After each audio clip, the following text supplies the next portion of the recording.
Hello and welcome. This is Mohammad Iqbal Khan, Advocate. I am here from Iqbal International Law Services.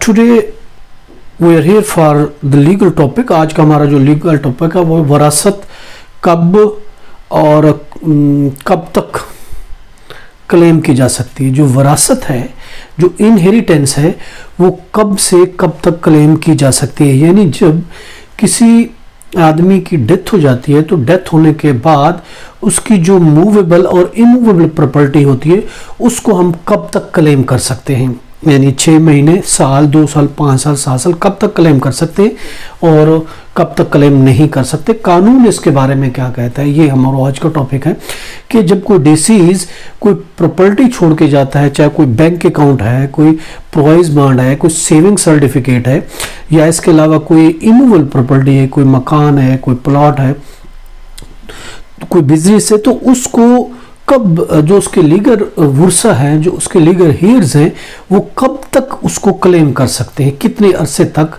वो claim की जा सकती है ताकि उनके लीगल हेयर्स के नाम वो प्रॉपर्टी की जाए।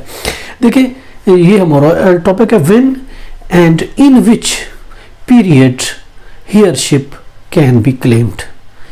When and in which period can be claimed, ये है हमारा। देखिए इसके लिए जो लॉ ये कहता है को नो लिमिटेशंस, नो लिमिटेशन, इसकी कोई लिमिटेशन नहीं है। No limitation runs in the matter of inheritance. Inheritance वरासत के मैटर्स में, वरासत के मामले, वैसे तो देखिए कोई भी केस हम फाइल करते हैं, कोर्ट में जाते हैं तो कोर्ट कहती है ऑफ कोर्स आपको एक टाइम के अंदर आना चाहिए। कोई 6 महीने, कोई साल है, कोई 3, जो ज़्यादातर केसेस हैं वो 3 साल के अंदर हम क्लेम करते हैं। इसके अलावा 5 साल, 10 साल भी, ये मुख्तलिफ कैटेगरीज हैं लिमिटेशन रेट के साथ। कोई भी चीज़ कानून में क्लेम करने के लिए एक हद होती है, एक लिमिट होती है। अगर वो हद, वो लिमिट, वो वक्त अगर एक्सपायर हो जाता है, वो गुजर जाता है, तो उसके बाद हमारा राइट नहीं बनता, वो कैन क्लेम अगर वो टाइम गुजर जाता है। लेकिन जहाँ तक वरासत की बात है, अगर वरासत की बात हम करते हैं, वरासत के मामले में ऐसा कुछ भी नहीं होता। वरासत के मामला में no limitation runs in the matter of inheritance.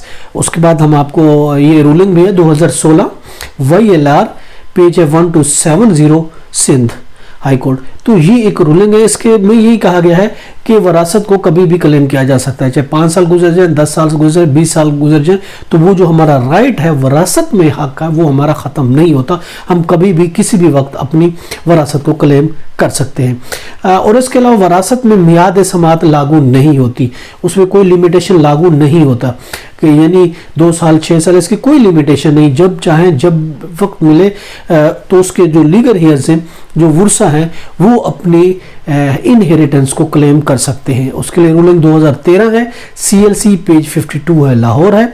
और इसके अलावा 2017 की भी है, CLC पेज 66 लाहौर।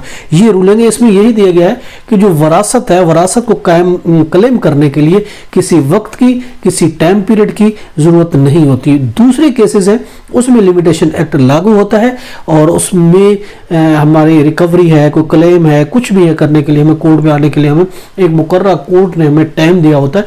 उस टाइम के अंदर हम आते हैं तो कोर्ट हमारी बात सुनती है, हमारे क्लेम को एंटरटेन करती है, केस चलता है।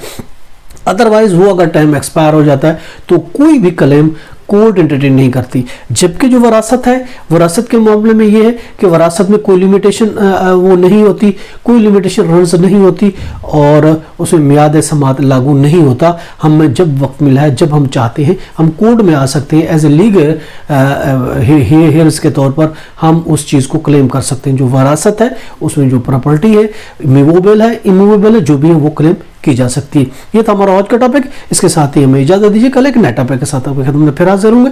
तब तक हमें इजाज़त दीजिए। Have a nice day. Allah हाफिज़।